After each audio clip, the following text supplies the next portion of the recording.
some people say everyone should prep for a bodybuilding competition because it will teach you a lot and it will humble you a lot. I can't say that I fully agree with that statement. I understand why someone would say that. Yeah. It's not for everyone. You are literally doing everything that you need to do on a day-to-day basis.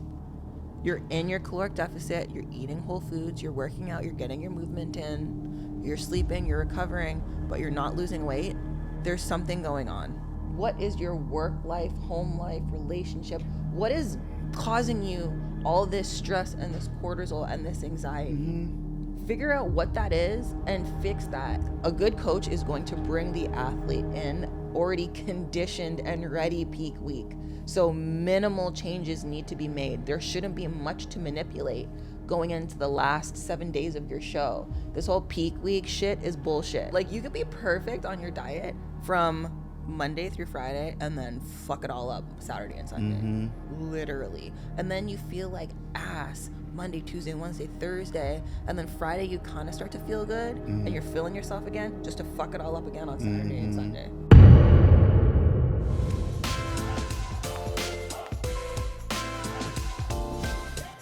Welcome back to another episode of The Q Effect. Today, she's not just a content creator, but she's an IFBB Pro. If you don't know what that is, look at the body. That speaks for itself. I have my friend here, Jourdanne. She has done so many things with helping people transform their bodies and also their lifestyle so that they can continue to be in shape and look and feel their best. But not only that, she's one of those coaches that look from within to out. She wants you to get blood work. She wants you to do all the things. She is one of one as a healthcare coach, guys. Like, I send patients to her because she is it, and she believes in my philosophy. Blood work can make everything look the best. So, Jourdanne, welcome.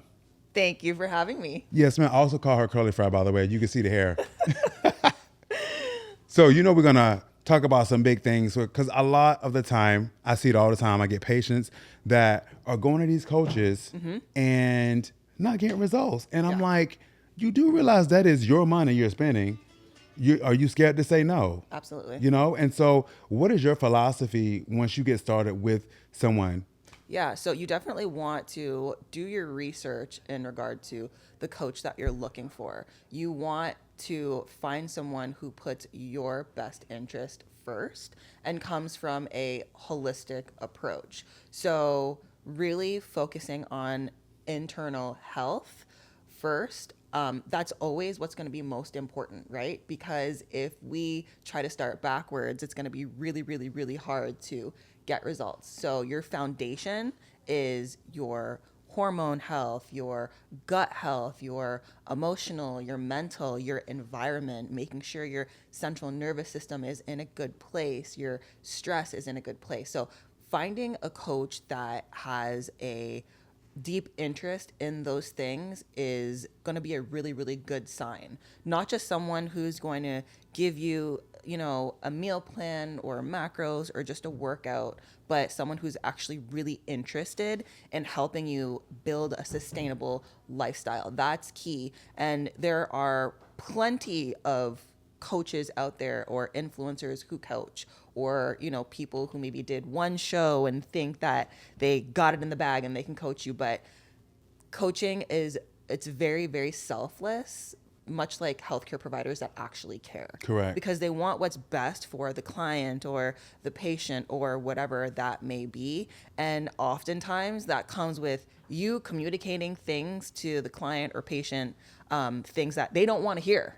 Yeah. You have to be honest. You want a coach that's going to be honest with you, not a coach that's going to tell you the things that you want to hear to make you feel good. 100%. Because, I've seen people, and I'm not sure you have, I've seen people that are stepping on stage, and I'm like, who is your coach? Because you are not ready. Yeah. I see body fat and loose skin everywhere and water retention everywhere. And I know if I did your blood work, it would tell me that. I'm like, your coach let you walk on stage? Like, this is the competition. Did we forget? Absolutely. Yeah, that's, for a lot of people that want to compete who are first-time competitors, as a coach, it is your responsibility to make sure that their experience the first time is a good experience. And both of you are building a physique that you're proud of and confident confident with, getting on stage. You want your athlete to look back on those photos proud, not like, oh my God, I need to redo this because they're embarrassed. And that's your reputation. That's your brand, So if you don't have the integrity enough to get a client ready, and build a package that both of you are proud of, that's probably not something that you should be doing. Correct. Like I always tell athletes that are first timers when I'm having consults with them, I don't blow smoke up your butt. Like I'm never going to put you on stage if I don't think you're ready or if I'm not confident in that. We're just going to push the timeline out. But before, there is work that needs to be done before so you can actually have a healthy prep. So a lot of people think that they can just go into a fat loss phase.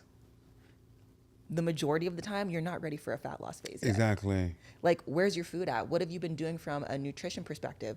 What have you been doing in the gym? What's your daily movement like? Your metabolism needs to be primed first before you actually get in a fat loss phase. So for instance, if you've only been eating maybe like 1,000 calories a day or 1,200 calories a day, and you want to go into a caloric deficit, there is nowhere to go from there. Exactly. You need to increase your metabolic capacity, right? So there are steps first, depending on the person, what their fitness level is, how much muscle they have, what their metabolic capacity is, that need to happen before you even get into a competition prep. So like the thing that pains my soul, is when these athletes have no background from any sort of structured eating. I don't want to call it a diet, but like no experience eating healthy, whole foods or really training. And these coaches throw them in a caloric deficit and kind of take advantage of the newness of their physique because their physique is going to respond. Correct. If you've never competed before, your physique is going to respond to any sort of structure you give it in regard to a caloric deficit and get you, you're going to lose some body fat and then get on stage. But what happens after? You know what I mean? So I see a lot of these first-time competitors kind of get taken advantage from that perspective. And like the results are okay. They get on stage. They're slimmer than they've ever been. But then after, it's a catastrophic fucking disaster. Correct. Especially because if a coach isn't going to do the groundwork to ready that athlete properly before their first prep, they're not going to know how to reverse diet them. Right? If you take Joe Blow off the street that's never done anything in fitness before in their life, then all of a sudden they start on a meal plan and they start training, then you put them in a prep, and you as a coach know all of this information, then after the fact, you're not going to know to reverse diet them, right? Because you just took a regular person and you didn't groom them into being an athlete. Correct. You didn't teach them the lifestyle. You have to teach them the lifestyle first so they can get into the rhythm and get into the flow, not just go automatically into a competition prep. You got to show them the lay of the land. Correct. They have to really embody that lifestyle first, because if they can embody that lifestyle first and do, let's say, a 8 to 12 month just real improvement season, living like a bodybuilder, and they do that well, then they can execute a prep well. And if they do that, then there's a good chance that they will be able to execute a reverse diet well. Correct. So it's not just about a prep. A good improvement season or off season is where the shows are won. That's where the athletes are built. That's where you are working on your internal health, making sure all of those things are good first. And this is missed all the freaking time. And it drives me crazy.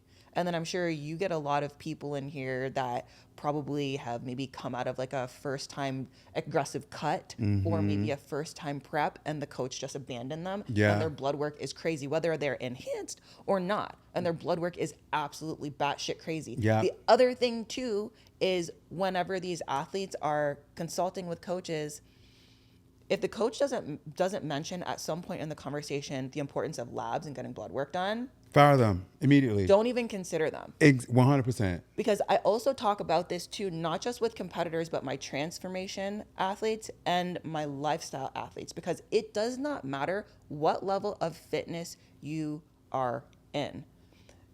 Your health is priority. 100%. Okay. And, in the typical healthcare system, they're not telling you to get your blood work done regularly. And even when they do, it's half-assed. It's right. Exactly. They're going to tell you, oh, well, that's reactive. Those are reactive labs. If you have a symptom, maybe we'll test for that or something like that. From my experience. Yeah, that's true. They're not going to do the proactive things from my experience versus, working with somebody like you or, other providers that are health forward conscious. They're going to be like, no, we're going to test for everything. So we can come from a proactive perspective before something gets bad. Correct. And it's not about like your levels just being below. You want them optimal, where they're supposed to be. 100%. Exactly. And I talk about that all the time. I'm like, you don't want your blood work to be complete shit just because you're getting ready for prep. No, you still want that blood work to be superb even through prep. Absolutely. Yeah. Yep. You want, because then how is the body going to respond? You know what I mean? Of course, when you're in prep, there are going to be some moments that are difficult. Especially for women. Yes. Especially for us. Our hormones just work differently than men's. But, you're going to be tired and you're going to be cranky at times. But, if you are getting your lab work done and you see that there are areas that can be improved along the way, why wouldn't you take that opportunity so you can feel better and have a better result? Because when your internal health, again, whether you're a competitor or a regular person or civilian, whatever you want to call it, if your internal health is in a good place, everything is going to function the way it should. Exactly. And it's not rocket science. No. It's really not. But there just needs to be more education. So like what you're doing, on a daily basis, what I'm doing on a daily basis to educate, that's what needs to be more of, not just like, you got to eat this, you got to eat that, blah, blah, blah, but more so focus on the internal health. And I know if it were me, and we've talked about this before, is I wish a lot of the people that are doing weight loss and things like that, why not pair your brand or your practice with someone like you who knows the in and outs of nutrition so that your patients can get good results. Absolutely. Okay, if you're a provider and you don't want to learn nutrition, well, find somebody that's good at it and wants to do it. You're just giving people these GLPs and like, okay, have a good day. Like, that's a whole nother conversation. But I want people to get to know you first because we're going to get to that. We're going to definitely dive into that later. Yes. So for you, when did your fitness journey start? And guys, she was a little toothpick when we first met.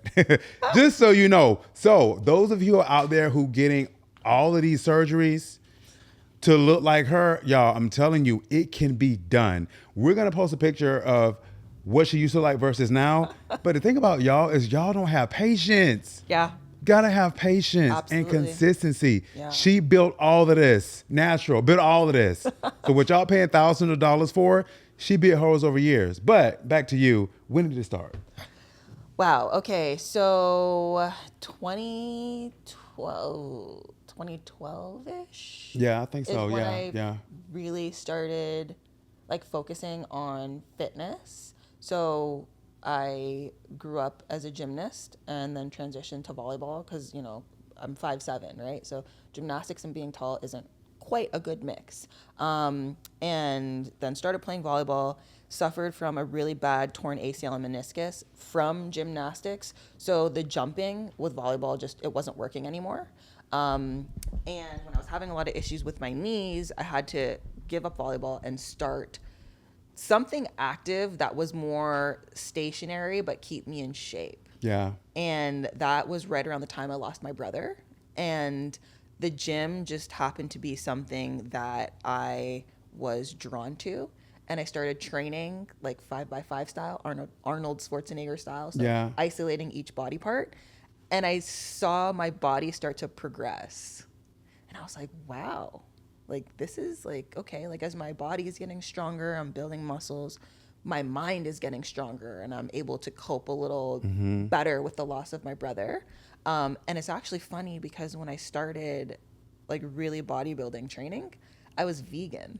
And as I gained more muscle, my body was like, you need animal protein. Yes, ma'am. It wasn't something that like I wanted to do. I didn't want to start eating meat, but like this innate thing inside of me was like, you need to go to Publix and get a lemon pepper chicken, rotisserie chicken, and eat it so you can feed your muscles. Yeah. And that's how I really transitioned out of like vegan plant-based eating to eating meat again, because my body told me it needed it. It's so incredible, like what the body does. It always tells you like what it needs or what it doesn't need. And then I did my very first show in 2015. Okay. So I trained for 2-3 years before I even got on stage, because when we met, I was a string bean, right? I knew I needed more muscle, so I just, self-educated on how to lift, built up the shoulders, built up some legs, hamstrings, glutes, did my first show in 2015, and then I didn't have the greatest experience, if I'm being honest. Again, I didn't know much back then. Left the sport for 2 years, didn't think I would ever return, and then came back in 2017. I coached myself through my very first prep and my very first national show, self-coached, I went pro. Yeah.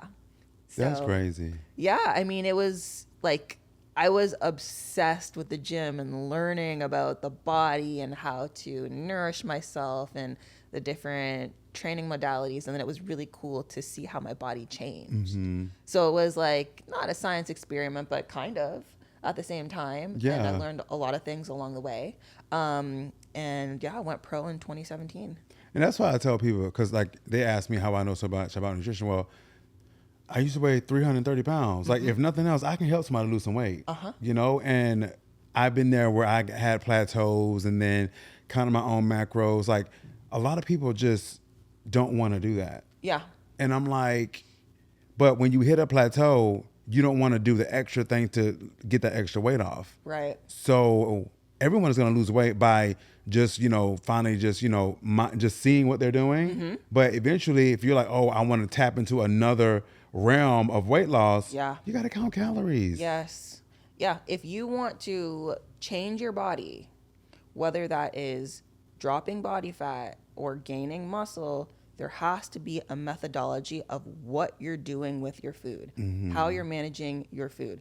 Fat loss, it's simple, caloric deficit. That's it. You need to be in a caloric deficit, eating whole foods.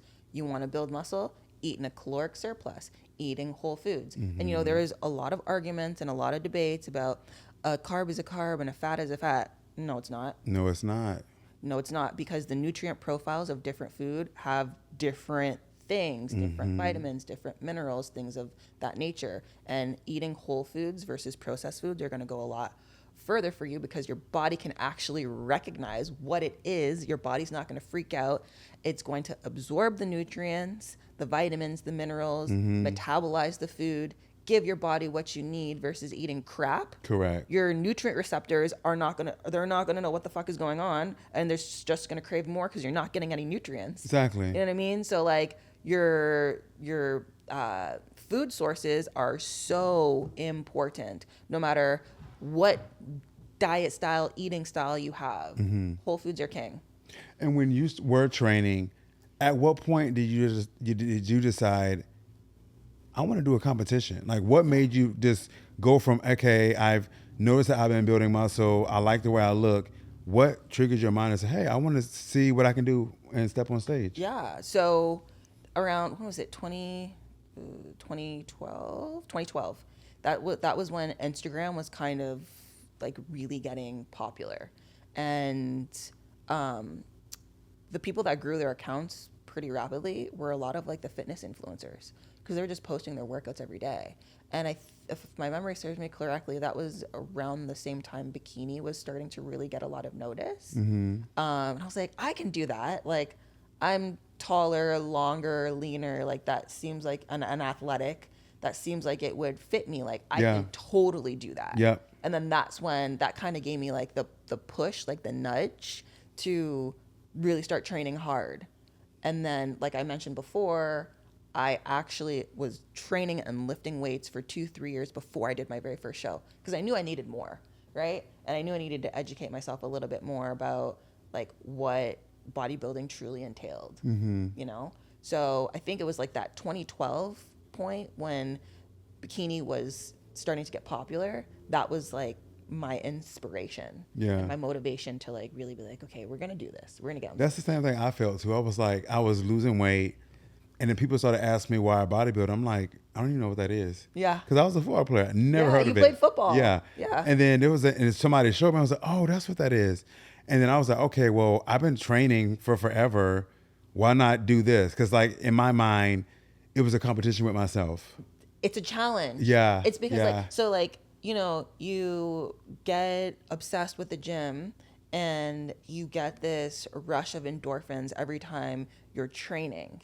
And all you want to do is live in the gym. You spend hours in the gym when you first start training. Like, we're all guilty of it.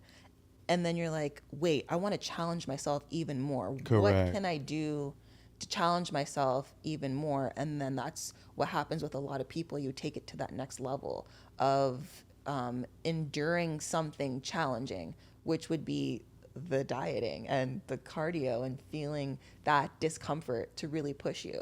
And, you know,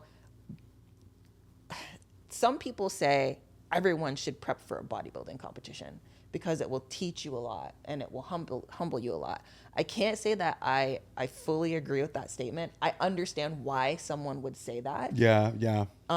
It's not for everyone. So that's why I Correct. can't agree to the statement. Correct. But I will say, if someone does go through a prep the first time and they have really good guidance and a really good coach, it can teach you a lot of lessons about yourself. Yeah. Mental, emotional, about food, about, you know, just how the body works, you know. So there are some really good takeaways if you have that mind frame going into something like a competition. And then I tell my patients too, just regular people that don't compete, I'm like, look, I promise you, when you start to see a change in the mirror from what you're doing, I promise you, you will become addicted to the gym. That's just how it is. You like what you see. You don't have to be a bodybuilder to like what you see and become addicted to fitness, become addicted to the lifestyle change that you created. And that's what we're trying to get people to understand, you know? And then people always look at you, but like, oh, this is great. But what they don't see is the grind, the sweat, the exhaustion, like, you know, and I want you to take people through what that day-to-day looked like when you were, you know, getting ready for your pro competition. Absolutely. So, you know, competing at the pro level, the Olympia level, a high level in general, your priority is your nutrition, which is getting your macros in, or your meals if you're doing a meal plan, your cardio, your training, your rest and recovery. Everything else comes last. That is truly, truly your priority, right? So there is no excuse around, I don't have time.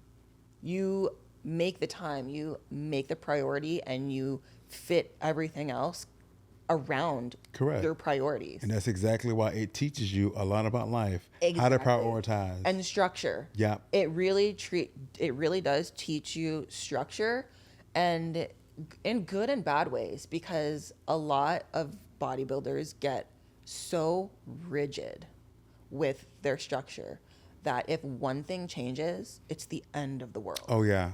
And this happens often. There will be a point where they realize you have to be more flexible, and it's not the end of the world. Yeah. But the majority of the time, it's like a global freaking meltdown if one thing changes in the routine.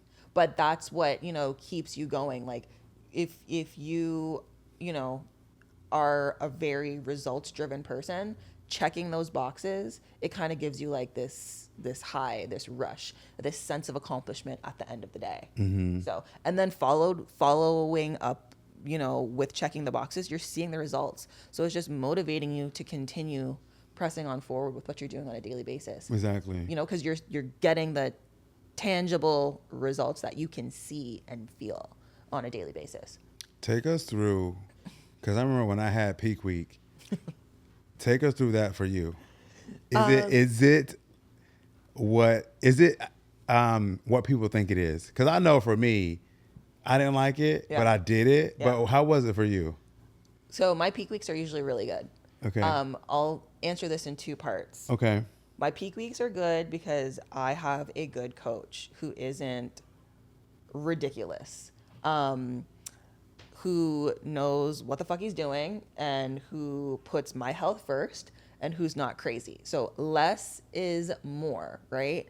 So a good coach is going to bring the athlete in already conditioned and ready peak week. So minimal changes need to be made. There shouldn't be much to manipulate going into the last 7 days of your show. This whole peak week shit is bullshit, right? If you're conditioned and you're in shape, there should only be very slight manipulations that have to do with carbs, water, sodium. Okay, this whole like crazy water loading with 3 gallons and then starting dandelion root and then expel and trying then to dry them out. and then all these diuretics and all this bullshit is ridiculous. And the other thing too is men peaking are different than women peaking. Open bodybuilders that have a ton of mass is gonna peak differently than a bikini girl, right? So there's so many different variables to consider. Yeah. You know, like what kind of let's call it advanced supplementation they're intaking, right? So a man can handle a lot more than a woman can, let alone a bikini athlete. But going back to me, my peak weeks aren't crazy at all, because again, we come in already in good condition and in good shape, so that there's minimal manipulations that need to be made. This is also how I peak my athletes. Yeah. I've seen some crazy shit now. Like You're not supposed to be dying on peak week. Listen, that is a whole other conversation. Athletes passing out like the morning of show. Yeah. Athletes literally like losing their lives peaking for a show. That is the craziest fucking shit to me. And taking all them damn diuretics. They don't realize the harmful effects of that. No, they don't. Yeah. One thing I don't like when I have someone who has a coach, you have coaches that don't know how to treat someone natural. They only know how to treat someone who is enhanced. Yeah. Sir, I'm gonna need for you to also know that too. If you this type of coach, you need to be able to, that tells me that you really don't know the human body and what it is capable of without all the drugs for enhancement. And the thing is there is a time and a place for tools. Certain things are tools, not what's going to be the end all be all to build. Correct. There is still the foundation. The foundation. What are the foundations, Quan? Good nutrition, hard training, recovery, sleep. What is the one drug, not drug, but one thing that everyone has access to that will maximize your performance? It's fucking sleep. It's sleep. And you have all these people that are like, oh, I'm a 4 a.m. warrior, and they go to sleep at like 12 a.m. What's happening to your insides? What's happening to your brain? Yeah. What's happening to your cognition? You know what I mean? There's only so many supplements and things that you can take before your body's like, yo, I need sleep. Or I'm going to shut down. Or I'm going to shut down. Like, everybody should be prioritizing sleep. That is key, especially women, because of how our hormones are designed, how our hormones are produced. We require more than men. Yeah. And people don't, I think that's the one thing that people truly don't take as seriously as they should, is their sleep. I mean, everyone. Like, I'm telling you, like, and I believe you're like me too, because when we had got dinner that time and then I was getting ready to text you, phone was already silenced. See? I'm the same way. I'm like, my phone automatically goes to silence at 8 p.m. That's my last hour. Like, maybe watch a little bit of Netflix, get a little cuddle in. Yes. And I'm out. I'm out. The wind down. Yes. And I always encourage my athletes that have trouble with sleep, you do your best to come up with a nighttime routine that helps so much. Like, do you have a medical degree or what? Because damn, I said the same thing. If I could change it, I would have. Oh, you would be. I would. I mean, you killing it now, but you would be even killing it even more. Cause like, you're literally me. Like, I say this to patients all the time, and that's why I like when I'll get a patient. Say a patient came from you to me. I was like, yeah, exactly what she said. Yeah, literally. I'm like, yeah. It's okay. So there's 2 things that I feel are very important and have helped me be successful. Like, just as a human, my overall well-being. a solid morning routine and a solid nighttime routine. Absolutely. And it doesn't have to be extravagant or crazy or long. Whatever it is, it just has to suit your needs, your lifestyle, and your time. But if you have a morning routine that sets you up for the day, you're gonna have a successful day. Yeah. If you have a nighttime routine that sets you up to wind down, you're going to have a good sleep. And that's even if you had a bad day.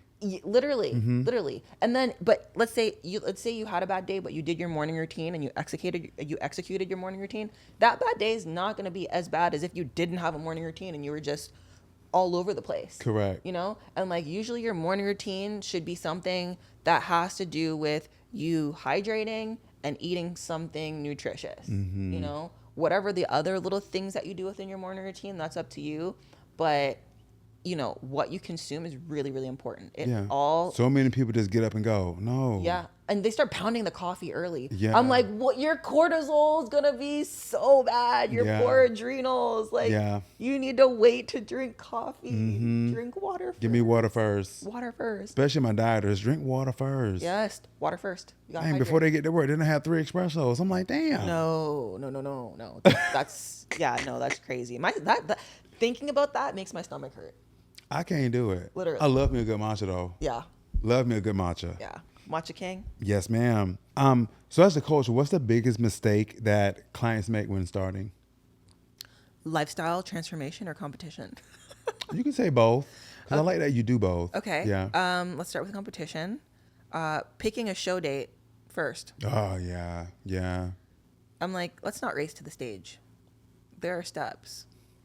We need to first, again, establish a good training regimen, establish good habits from a nutritional perspective, you know, make sure that you're recovering, that you're sleeping, that your stress is in a reasonable place, that you can actually go into a caloric deficit. Yeah. Because if your stress is high, you're not dieting.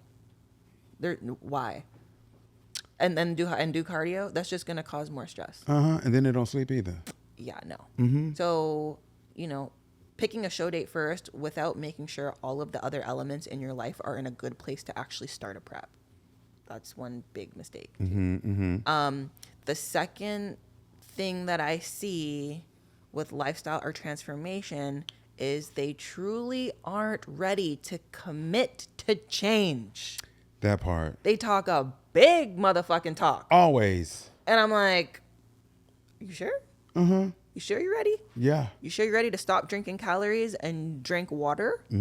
Are you sure you're ready to change the way you buy your groceries and consume what you consume on a daily basis? Are you ready to prioritize movement? Correct. Doesn't have to be training. It does not have to be getting in the gym, but are you ready to prioritize movement? They're not ready to. A lot of times they're not. You know, there are a lot of people that can really sell you, even as a coach, like on a consult and make the coach believe that they are ready to make the change. Oh, we get that all the time. And I'm like, if you haven't done it then, like, don't be talking a game like you're ready for all this now. Yeah. One step at a time. Be realistic. Yeah. When it comes to aesthetics, you don't cheap out. Like, if it doesn't matter what you're doing, if you're doing Botox or filler, getting a BBL, breast augmentation, liposuction, whatever it is that you're doing, do not cheap out, right? You want to do your research to find someone that knows what they're doing so they don't botch you and fuck you up and risk your life, you know? Like, again, it's an investment, right? Find somebody who's experienced, who has a good reputation, good reviews, whose other clients look really, really, really good. Yes. Right? So you can invest your money wisely, and then following up with whatever you did, lead a healthy lifestyle. Still work out. Whenever you're released, whenever your doctor says you can go back to regular activity, go back to, you know, training, eating healthy, drinking your water, getting rest and recovery, all that stuff. Yep. Even with what I do, even though we do like enhancements like a butt and stuff like that, or helping someone to get their arms tight and things like that, I'm always going to talk about recovery. I'm always going to talk about working out all the time, because that's going to make what we're doing in here look better. Because what people don't realize is if you never change your lifestyle, even with that, Yeah. you're going to gain weight in other places. Remember, in that BBL, they're putting fat in there. So if you go in and eat a whole bunch of calories, that thing is going to get even bigger. And then you're going to be looking crazy. Yeah. Like you're carrying a wagon back there. Yeah. Right? Yeah. And then when you get older, people don't think about that. They think about when they're young. Right now, nah, you need to take care of that now and forever. But that's why internal health is so important, and living a healthy lifestyle with movement and resistance training is so important, so you can age gracefully. Yeah. No one's expecting you to be frozen in time. Like, all this shit where like everybody's wanting to be frozen in time. You soften the aging process. Age gracefully. But if you're taking care of your body internally and externally, you're going to age beautifully, right? Like, none of us are destined to look 25 forever. You want to, Some of us. well, I mean, you know what I'm saying. You know what I'm saying. But like, you still want to age with grace. Correct. Right? And if you take care of yourself and like take care of your investments, those things are going to age with grace as well. Question. Have you ever seen someone in prep at a competition that has had a BBL? Yes. How does it look? Plenty. Does it look good while that lean, even though, because I've never seen it. Depends on how it was done. Okay. There are a lot of different ways these days, and a lot of different countries have a lot of different methodologies. Yeah. Like the Brazilian ones, Yeah. they have it down to a fucking science. Yeah. And it's not I've just, seen quads too. I was just going to say, it's not just the glutes that they have down. It's the quads. It's like fucking everything. Yeah. And it's a literal science. Like, they got that shit on lock. Yeah. So it just depends on how it was done. Some are like immaculate. It's like, fuck, like that, Yeah. And then some, it's like, why does it look like there are two basketballs back there? This Okay. is stupid. And when it comes to like points or whatever, or the scoring, does that get deducted from them if it doesn't look correctly? Because I know what y'all supposed they are looking at your glutes and hamstrings.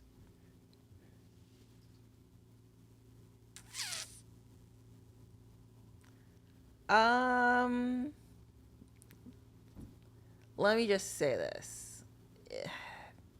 Judging is very, very objective. Yeah.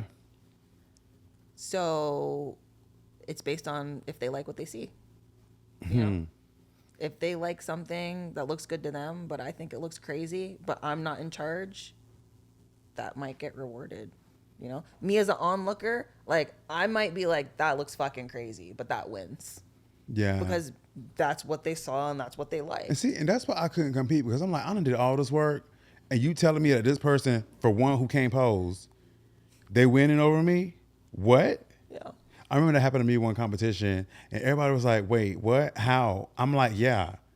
Because they knew a judge, and so they knew it was whispering, and that person ended up winning, and they were like a robot in the posing. Like, had no idea what they were doing. Yeah.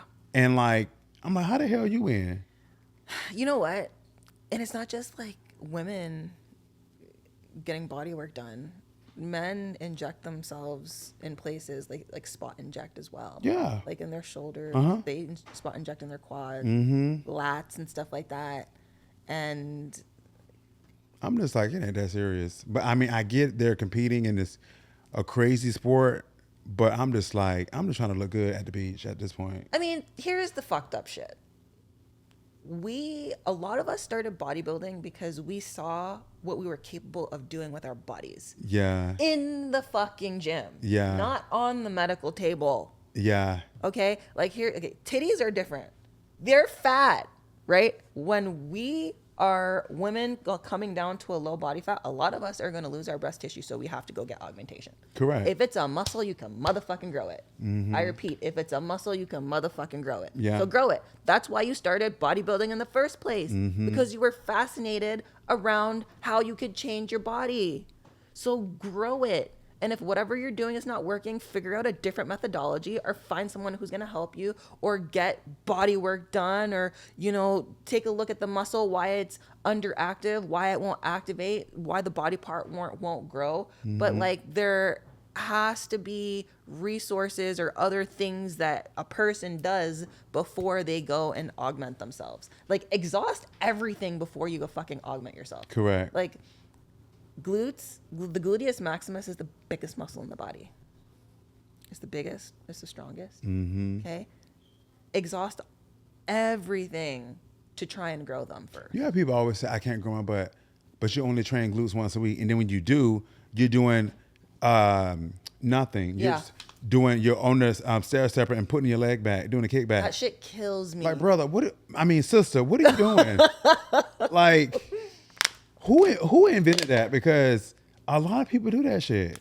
And I'm like, you do realize that doing the same thing over and over with no results is called insanity, right? That's what you are, insane. Progressive overload, hip thrusts. All day. That is the queen of building glutes. Progressive overload. I mean, progressive overload is, in my opinion, the king of all training styles to build muscle. Correct. Progressively overload the weights. It's harder, but again, if you love training, that's and if you want that booty. Exactly. Period. It's not hard. No. People overcomplicate shit.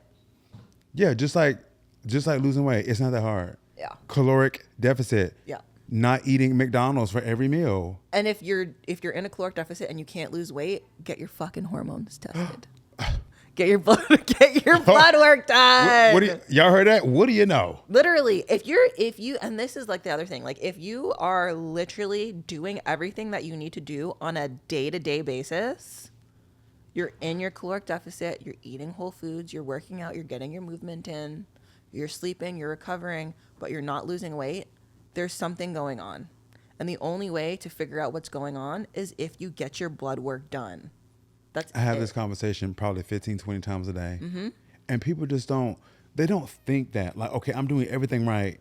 What have I not done? You haven't got your damn blood work done. Yeah. So we can tell you, map out what's going on. Yep. Like, y'all, if you got insurance, y'all paying these high-ass premiums, go get your blood work done. Mm-hmm. But I also see I have patients come to me who said my doctor won't check it. Yeah. I'm like, yeah. But they're getting paid. I never understood that. Yeah. Like, literally, do the blood work. If you don't even understand it, give it to them. They can come to me, I'll read it. Yeah. But every time a patient comes to me, I had blood work done, they always got to get blood work done again. Yeah, because every single time. They don't cover the full panel. Nope. And then get the difference in labs that weren't run.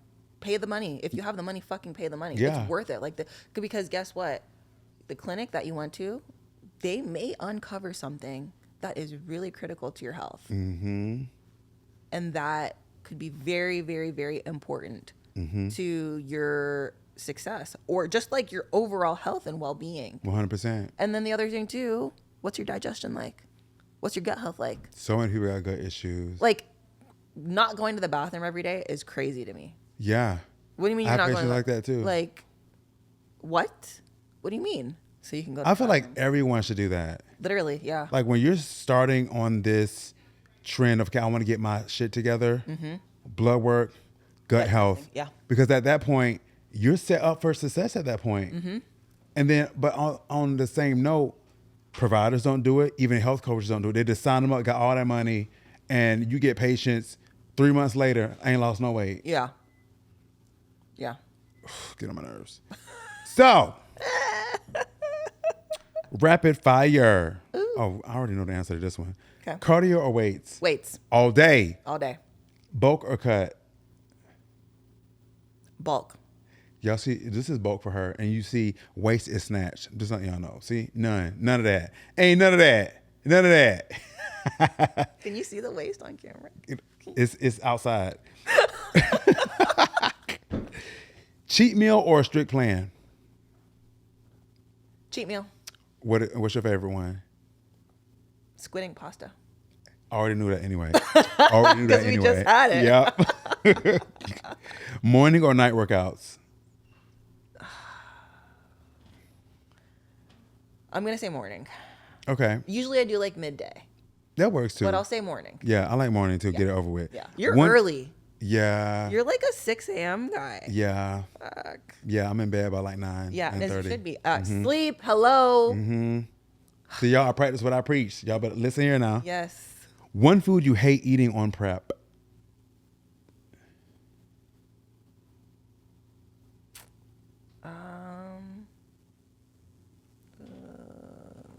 There are none that I hate eating on prep. I didn't like tilapia. Oh yeah, no. See, I count macros, Yeah. but tilapia is gross. Yeah, he had me doing that for like 3-4 meals. I'm like, bro, I can't. No. I'm not doing that. But no, okay. So like, if there's one thing that I would never eat on prep, it would be fish. Yeah. That's a no. No, Good. we're not doing that. One thing you always keep in your routine. Creatine and glutamine. Absolutely. Everybody should be taking that every day, even on rest days. Yep. Even non-people that work out. Yeah. Okay, this is for fitness, this or that. Okay. Squats or hip thrusts? Well, I already know what you're about to say. Hip thrust. Stairmaster or treadmill? Stairmaster. Meal prep or eating out? Eating out. Coach yourself or be coached? Be coached. Finally, because the first time you won, you did it yourself, which is crazy. Yeah. Stage look or everyday physique? Everyday physique. Same, because all she is crazy. And that's what you want, though, because everybody's like, your body is T, your body is T. The girls be like, yeah. And so the eating out or meal prep, the reason why I say eating out is because you can eat out healthy. 100 people don't believe that. You can eat out healthy. Okay, when we went to dinner, you had Branzino. Tore it You up ate too. you ate the healthiest out of all of it. You had Brussels sprouts and Branzino. Tore it up too. Like, and But you them were Brussels had my gut though. I was like, I'm gassy today, brother. Gassy.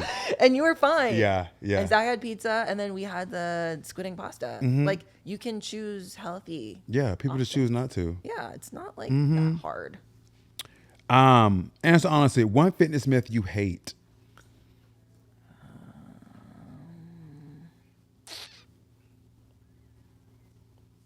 Two, fasted cardio. Yeah. Fasted cardio, you don't have to do it. I be saying that too. Oh, I'm gonna do my fasted cardio in the morning and I work out later. Bro, I'm going to the gym one time. Yeah. That's it, cuz that's all you're getting. Yeah, fasted cardio. One thing influencers fake. A perfect life. 100%. Listen, it's rough out here in these streets. Listen, not everything is perfect. You know, You ain't living that good. A lot of people that are successful, it was not linear. The shit was like this. Facts. A lot of tears, a Yeah. lot of stress, a lot of long days. You know what I mean? Like, Yeah. life isn't perfect all the time. Not at all. And you don't look perfect all the time. And you go through stuff. Like, life is not perfect. It happens. So what is one thing clients lie about? Compliance. Ha, same here. I'm like, tell the truth. Like, you big for a reason. You big as hell. Like, what we lying about? Shit. Yeah. Gotta keep it real. I know. I listen. If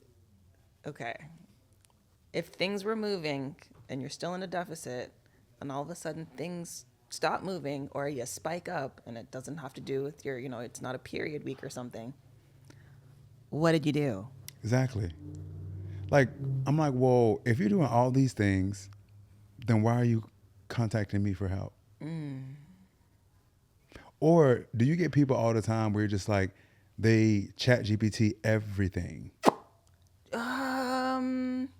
No, not yet, at least. Okay, good. Not yet. Because yeah. I get it all the time. I'm still like, my client base is still pretty good about that. They got some sense. That's good.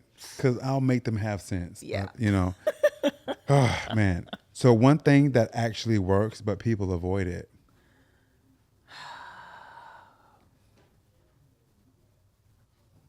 Eating whole foods. That is literally like the reoccurring theme. Like, that is my fight on a day-to-day basis. Eating whole foods. I'm like, can you put down the bullshit and eat real foods? And then all of a sudden, when they start eating real foods, then they start to go to the bathroom regularly. And they see how they feel. And they feel better. They start sleeping. Their periods aren't as bad. Yeah. So here's a big one. Athlete A hits macros, but it hits macros with pure processed food and junk. Athlete B hits macros with whole foods. Athlete B has the painless period because she's eating good food. Correct. Athlete A, her periods are horrible because she's not eating whole foods. Correct. Happens all the time. And I'm like, I'm not stressing this because I like to hear myself talk. I'm stressing this because I want you to be healthy. That's important. People don't realize that food is literally the reason for so many ailments. Yeah. What you put in your mouth. Yeah. You can literally heal with eating nutrient-dense foods. And especially all these companies like, oh, we got a detox tea. Bro, you can detox with food. That annoys the crap out of me. These companies has made so much money Yes. that their detox tea is the best. Yeah. Because it flushes the good bacteria as well, not Yeah. just the bad bacteria. Correct. And you may feel a little skinny and snatched because you were on the toilet for 2 days straight, but then you're right back to square one. Because you're going right back to the processed food. Yeah. Like, it's like, what are we doing here, guys? What are we doing? Because you know how people are like, oh, I'm about to start my health journey. Let me get this detox. They want to start with the detox first. Yeah. No, just eat fucking real food. That's it. Eat fruits. Have fruits with your breakfast in the morning. Drink water. It's really that simple. Like, it's the, okay, so kind of going back to what we were talking about before. When you are making the decision to change your lifestyle, you have to be ready to release all of the old bullshit and fuckery you were doing before. You have to be able to let go of all of those old habits so you can start new ones. Correct. You're basically retraining your mind, your body, your soul, all of those things. But you have to be ready. A lot of people are like, I want to do this, I want to do that, but you're not ready, babe. You got to be in and out. No, you're full of it. Come on now. Full of grease. And poop. Yes. Legit. Like, you're not going to the bathroom. Let's that's step one. You want a flat stomach? Are you going to the bathroom every day? Yes or no? When you get a client and they're like, I've been following my plan, and it's clear they haven't, what do you say or do? I call them out. Same. I know. I just go to the facts. I'm like, from a scientific perspective, you are in a deficit. There is no way that you should be going in the other direction if you were following everything to a T, unless there is something internally off balance and we need to get your blood work done. Correct. Your patient says all the time, I'm doing everything. No, you're not. And then you sit down and be like, okay, so what did you eat on Saturday? Yeah. Oh, I had pizza, I had chicken wings. Yeah. And alcohol. Yeah. Okay.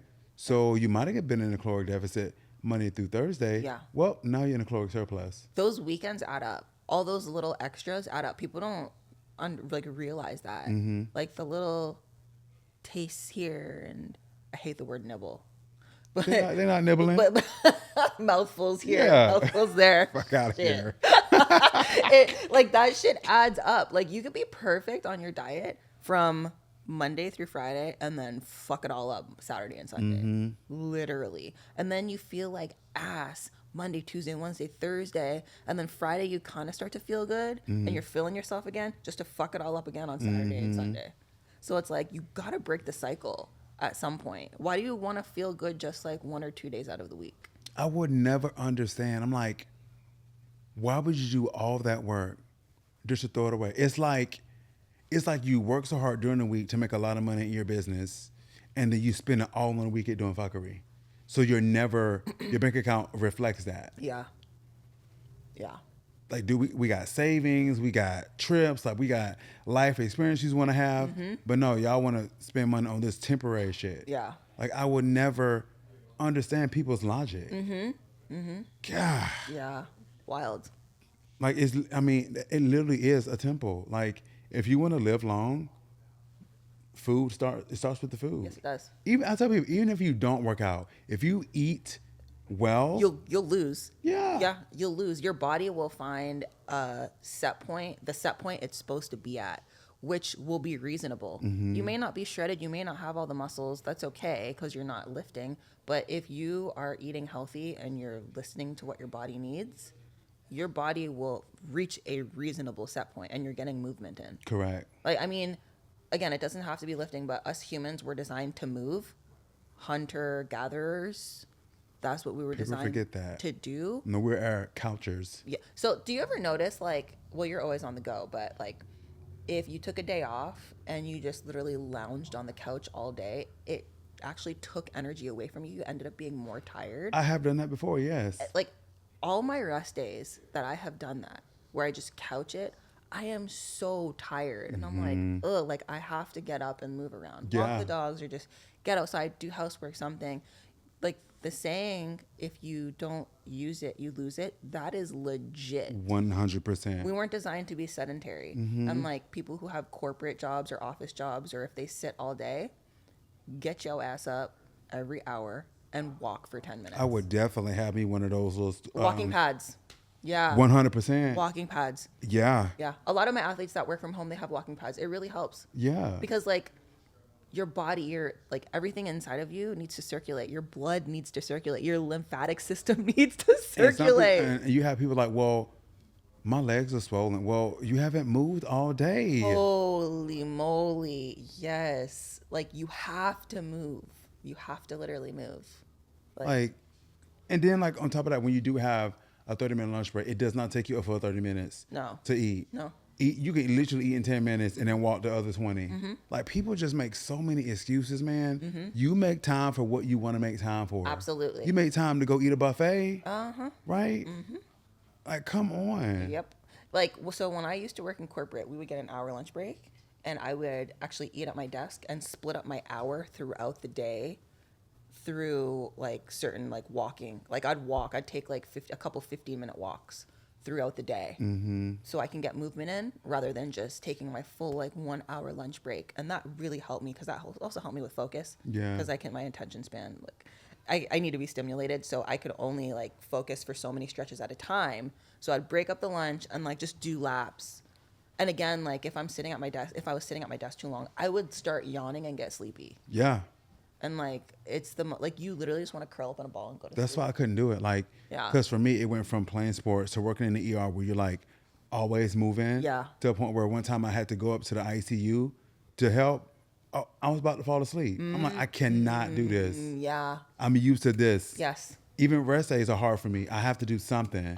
Something active. Yep. And I still get up like I normally do on a gym day just to like, let me go get my steps in. Yeah. Right. Yeah. And luckily for me, my office is big enough where I get, an extra 5,000 to 6,000 steps in a day at my office, but I got to move. Yeah, absolutely. I don't know how people don't do it. Yeah. You have to move. You know what I was thinking about the other day? So, shows like My 600-Pound Life and stuff like that.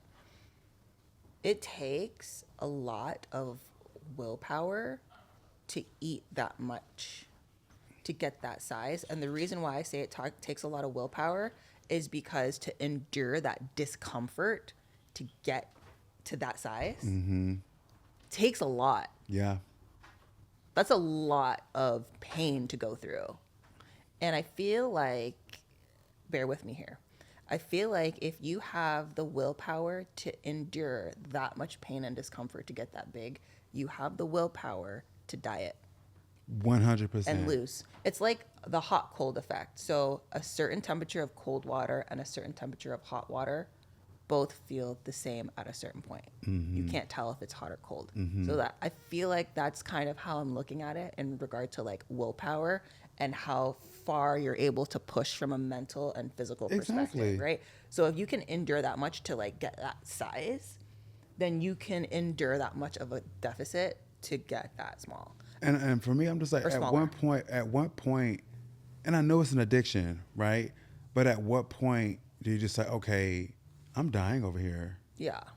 Like, my mom does not need to be taking care of me as an adult, right? And just like, the power of addiction is real. Yeah. And, that's what they deal with.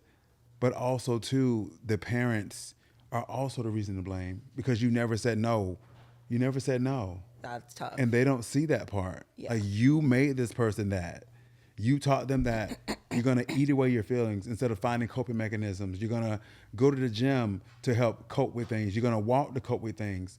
But no, food was the only answer. Yeah, that's hard. Yeah. And like the way that they design food these days is to be addictive. 100. Yeah.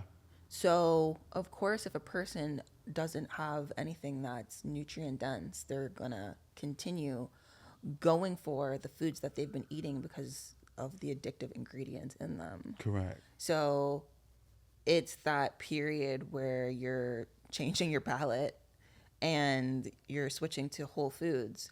And like, it's not a very long period of time that it takes. Once your body's like, oh, I'm getting the real stuff. I'm getting the nutrients, right? Because once you start eating whole foods and you stop craving all the bullshit, you literally stop craving all the nonsense. And then all of a sudden, like one day you wake up and you're like, oh, I haven't thought of that food in a long time. Exactly. Now, I'm not saying like don't have balance, but it's like the 80-20 rule, right? The basis of your meals consumed should be real food. And there's not enough of that being taught. Yeah. That's why GLPs are so prevalent. Well, I'm listen here. You know, there's some GLP warriors on the internet. They get real sensitive about the GLP ones. Yeah. I'm like.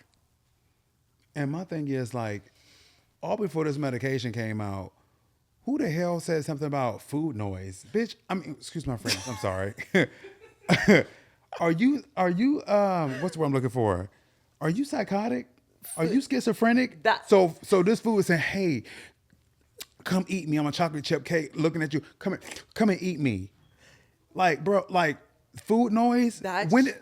So now food noise is a mental health disorder? That's crazy. Like, you're not schizophrenic. So the way that we're fucking cooked, man. Not we're good, but like, okay. So here's how I kind of view that. It's using the terminology food noise. Whoever the fuck came up with that, thank you very little. But whoever, like, if you're experiencing that, no, that is just something mentally that you're going through that you're calling food noise. Right? So you have to be able to focus and fight the temptation. Yeah. You have to focus. I'm like, because my thing is, before this medication came out, nobody ever said nothing about that, talking about food noise. Yeah. Oh, so now that's a mental health disorder. Man, get out of here, bro. Like, that is what's wrong with people. They always want to blame something else on how they are. Yes. And now I need a pill the blame game, for it to go away. The blame game is exhausting. Like, you have to look at yourself in the mirror, and that's when problems arrive. When people finally look at themselves in the mirror, oh, it's a fucking problem. Okay? No accountability. You have to be honest with yourself. Look in the mirror, and it's all about the root cause. It's the root cause, right? So a lot of the food noise it could be your central nervous system that's disrupted. What is your work life, home life, relationship? What is causing you all this stress and this cortisol and this anxiety? Figure out what that is and fix that. Yeah. So everything else can be leveled. Correct. It's always the blame game, but people don't look internally. Yeah. And I talk to my patients about that all the time. What got you to this point? Yes. What are your coping mechanisms? Your coping mechanisms is alcohol or sweets. How about let's change that up? Yeah. God. Habits have to be changed.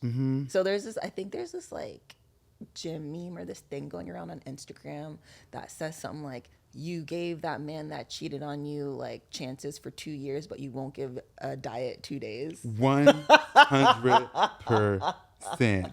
Oh, that shit is hilarious. But like, it's the truth. Here's the thing though. Like, it really comes down to self-respect.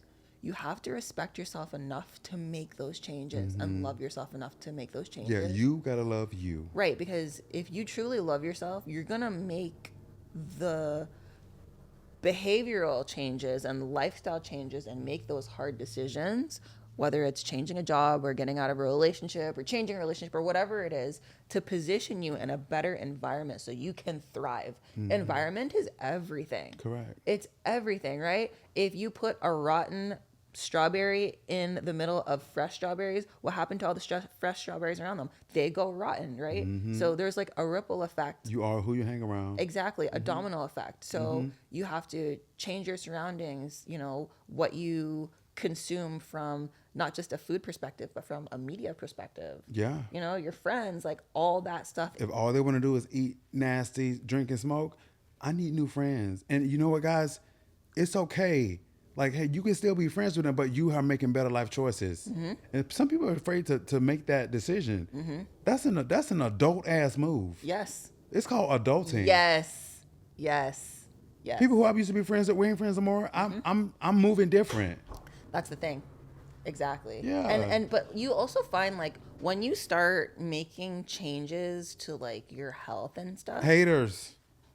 but also other areas will change from a positive perspective as well. Now you got more energy to go hiking, do all these other things because the food is better. And you're going to make better decisions. Better decisions lead to better opportunities.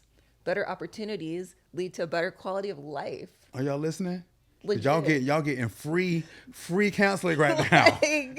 No, legit. Like, it's true. You know what I mean? Like, Yeah. if you're always surrounding yourself with people that don't want more for themselves, or they're like always shooting you pretty daggers, they're subliminally hating, or they're not supportive. Ooh, there's one more thing I can't stand before we end. Yeah. When you see somebody that is, and it's in our community, when somebody is big as hell, and then everybody be gassing them up, be like, "Oh, friend, that looks good on you." Like, "Oh, you wearing that, ma'am?"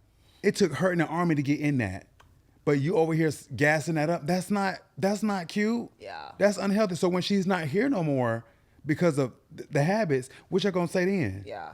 Like, quit doing that. It's so annoying when you be like, "Oh, that looks good on you, friend." Like, no, it doesn't. Yeah. Like, you are literally 100 pounds overweight. Yeah. And y'all be gassing that up. Yep. No, be a friend. Be like, nah, like, I want you to get healthier. I want you to live longer. Yep. Why are people afraid to have that conversation? But in that same breath, y'all have that conversation with somebody who's doing drugs. Like, hey, we're concerned about your health, but you're afraid to talk to someone overweight about, hey, friend, I care. Because they don't want to hurt their feelings. Excuse my French. Bump the feelings. Yeah. If I'm a healthcare provider, be prepared. Absolutely. Here, I got tissue here for you. Yeah. But somebody need to tell you this. And the other thing too is like, if you're going, like, okay, when you decide that you want to make a change, don't tell me you want to do it for a revenge body. Don't do it to get back at somebody. Yep. Do it for yourself. Or don't think like you need to be like a certain size because like maybe somebody you're interested in or whoever you likes that. And you want to appease them and please them. No, everything you do, you have to do it for yourself. Yeah, be a better you. You come first. Don't come in here talking about, show me pictures of Jourdanne talking about this is my ideal physique. No, the hell it ain't.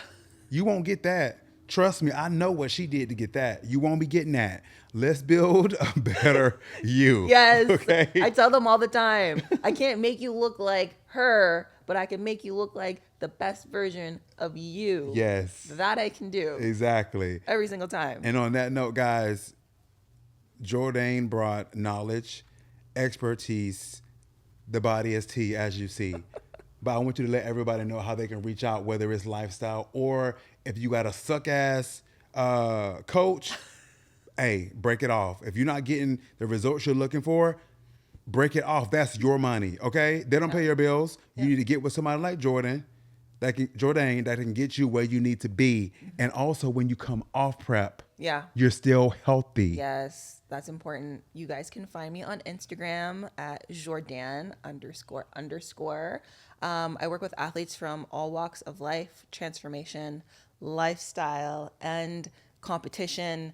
I teach sustainable habits. I specialize in fat loss, body recomposition, and competition. So if you want to make a change, You better be serious. I mean, wasting my girl time. no, seriously, like, come on, let's get you healthy.